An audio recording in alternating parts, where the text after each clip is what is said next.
Hey everyone, it's Mrs. McTutor. Today we're going to talk about Aristotle's persuasive appeals of ethos, pathos, and logos. So before we get into it, let's talk about what it means to persuade. What does it mean to persuade? And can you give some examples of when you use persuasion?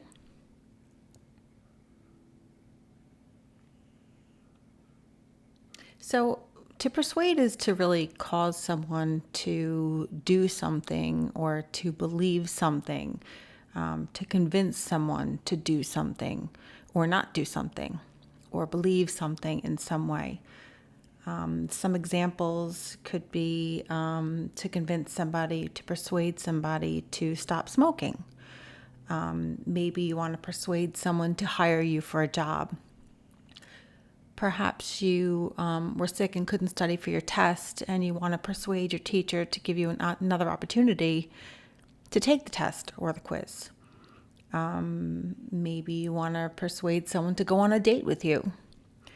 We use persuasion absolutely all the time, and there are some techniques that can help us to be more effective at it.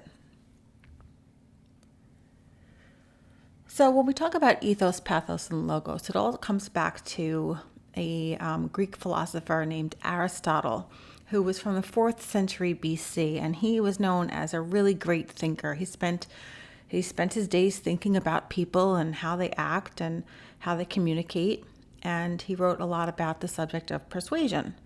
He really came up with 3 important tools for persuasion that we know as ethos, pathos, and logos. So we'll start with ethos. Ethos is considered the ethical appeal. The word ethos is a Greek word and it literally means character. You can recognize that the word ethical comes from the word ethos. So an author uses ethos, that's how we would talk about that. The author uses ethos to show the audience that he is a credible and reliable source. So ethos, when you think of ethos, think of credibility. Why should we believe this person? So how do you develop ethos? It can be developed by introducing your expertise. I've been a teacher for the past 23 years, I might say, to develop my ethos. As a doctor, I believe the most important thing is, right, somebody would say that they're a doctor. Somebody would say that they're an experienced teacher. As a babysitter, someone who's been caring for children for 3 years, a teenager might say, to develop their ethos. Okay, you might choose appropriate vocabulary for the audience. You would not see me using very informal language if I were trying to get a job as a teacher. I would like to show that I'm a professional person, so I would choose to use very professional sounding language when I was interviewing for the job. You want to sound like you're a fair and unbiased person, right? So when you're developing ethos, you want to develop credibility. You want people to want to believe what you're saying. So I like to try to use videos sometimes to back up the facts with examples. So I do have an example of ethos. I'm just going to pause it when it comes on. I'm going to pause you there for a second. Hey, okay. Oh, my button is a little slow to react today. Okay, many of you might oh, here we go again. Many of you might recognize Neil deGrasse Tyson. He is a very famous astrophysicist. A lot of people can recognize him just by seeing him, so he doesn't often have to even say who he is. But at the beginning of this video, he's going to be talking about climate change. And at the very beginning of the video, he does identify himself as Neil deGrasse Tyson, and he says he's an astrophysicist and that he's affiliated with the Museum of Natural History. So he will develop ethos in the beginning so that we want to believe him when he speaks on the topic of climate change. Is he a credible source for speaking about climate change? Okay, so let's listen. Hi, I'm Neil deGrasse Tyson. I'm an astrophysicist with the American Museum of Natural History, and I'm host of Star Talk Radio.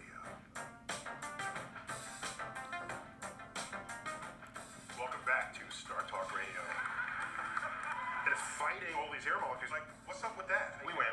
Astrophysicists went. Oh! Yeah, I said. Snap. Bada bing. Wow, I'm getting it. Yeah, as I've said before, the good thing about science, when a consensus of experiment emerges, the good thing about science is that it's true whether or not you believe in it.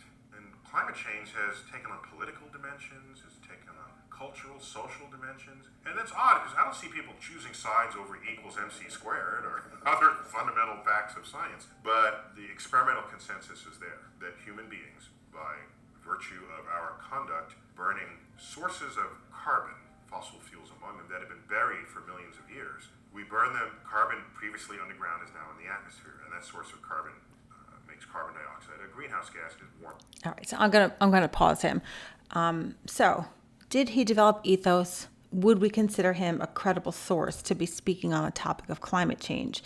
And most, I think, would agree the answer would be yes. As an astrophysicist, a very experienced astrophysicist, he does seem to be a credible source to speak on the topic of climate change. All right, so let's now talk about pathos. Pathos is the emotional appeal. Pathos is literally a Greek word meaning suffering or experience. So some people get ethos, pathos, and logos mixed up sometimes. So we always say, think of ethical. What type of person are you? When you think of ethos, are you credible? Are you believable? Okay, for pathos, think of words like empathy and sympathy, because that PATH relates to experience or emotion. So the word sympathy comes from the word pathos. An author uses pathos to make the audience feel a certain emotion. So you use pathos in order to try to connect with the audience on an emotional level in some way. Pathos can be developed by using words that make the audience feel a certain way, like happy, sad, angry, frustrated, motivated. You can appeal to an audience's hopes and dreams. Do you hope for a great life? Do you hope to have a career that you love and a house of your own? Okay, if someone's talking about things like that and making the audience feel hopeful, they're using pathos. Playing on an audience's fears and worries. Well, this makes me think of the situation with building a wall. Should we build the wall separating the U.S. and Mexico? Whatever side you're on really doesn't make a difference. Some believe that we should build the wall and some believe that we should not build the wall. But many would agree that one of the key arguments on the build the wall side is based on fears and worries. If we don't build this wall, there'll be dangerous immigrants coming into the country. Terrible people who do terrible things. So saying things like that would be using pathos, because you're trying to connect and move and persuade the audience by using an emotion of fear or worry. Appealing to the audience's beliefs or ideals. So you might relate to religious beliefs, spiritual beliefs. Anytime you see that appear, of course, that is the use of pathos. So this is actually a pretty old commercial that we used to see on TV. It hits us on an emotional level pretty well. So it's a little grainy, but I did still choose it because it has definitely a big impact. Here we go.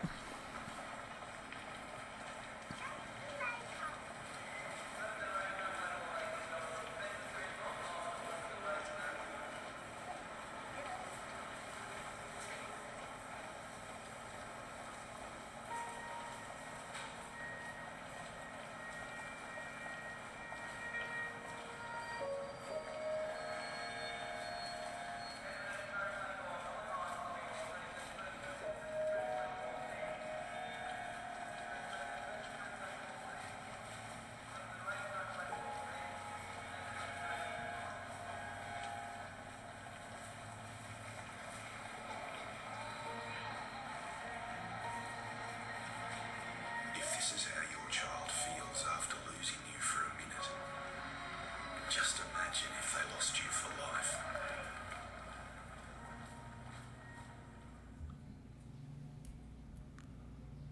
Okay, so we definitely see use of pathos in that commercial. It's very, very powerful commercial.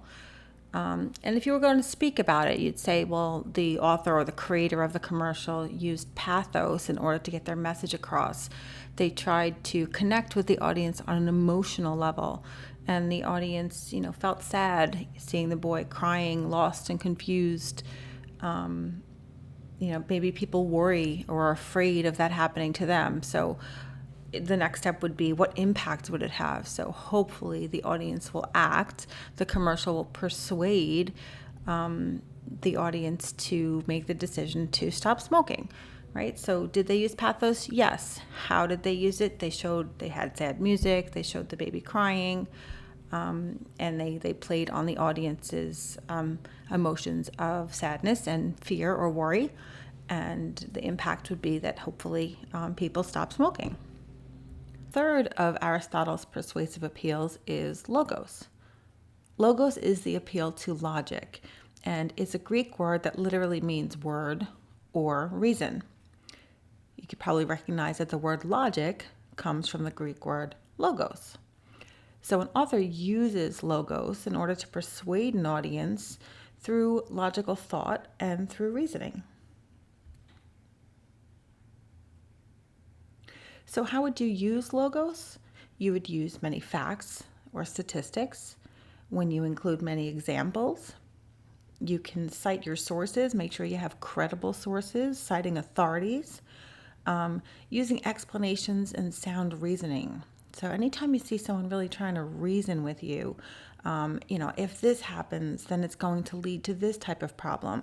That type of reasoning is using logos. So I do have a video that gives us an example of logos. So let me load this one for us.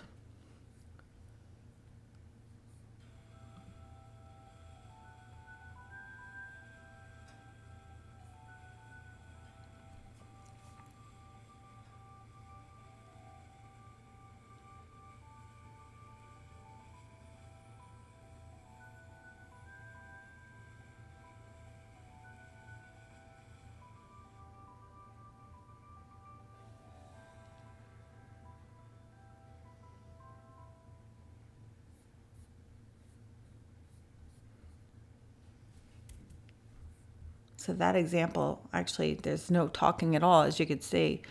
But talking about distracted driving, it's full of facts and statistics. If this happens, then that will happen.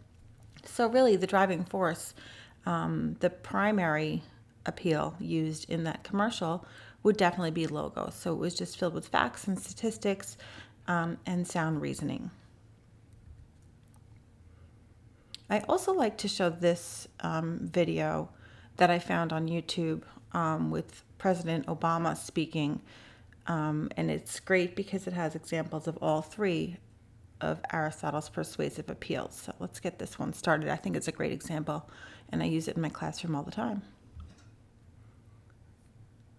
I'm going to actually pause it so I could make it bigger. Make sure we have enough volume. Okay, so we're going to start with pathos, an appeal to emotion.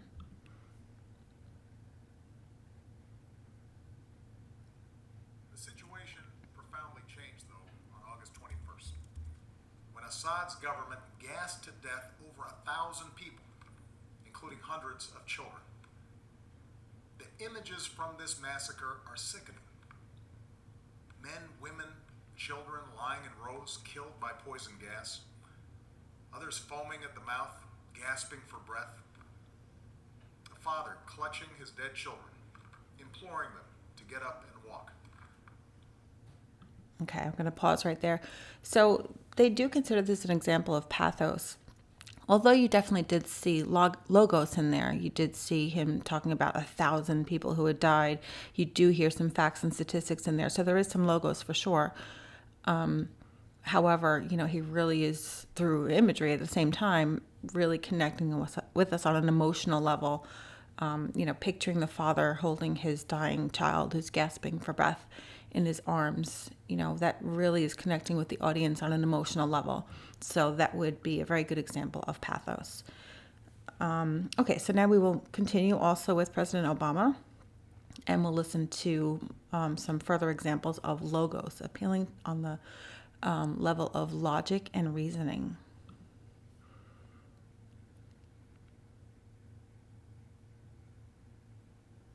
If we fail to act, the Assad regime will see no reason to stop using chemical weapons. As the ban against these weapons erodes, other tyrants will have no reason to think twice about acquiring poison gas and using them. Over time, our troops would again face the prospect of chemical warfare on the battlefield, and it could be easier for terrorist organizations to obtain these weapons and to use them to attack civilians. If fighting spills beyond Syria's borders, these weapons could threaten allies like Turkey, Jordan, and Israel. And a failure to stand against the use of chemical weapons would weaken prohibitions against other weapons of mass destruction and embolden Assad's ally, Iran, which must decide whether to ignore international law by building a nuclear weapon or to take a more peaceful path. Okay, really strong example of logos there. You see a lot of sound reasoning. He's even using those if-then statements, which you don't have to do, but that is definitely logos. He's doing a lot of if we do this, then this will happen. If we don't do this, then that will happen. He's including many very specific details and examples of what results can be. So really strong example of using logos to persuade. Ethos is credibility. Now, most people just look at his face and recognize this is President Obama. He's a credible source for speaking on a topic such as this. Even still, he does actually go ahead and say it. He does present his ethos at this point.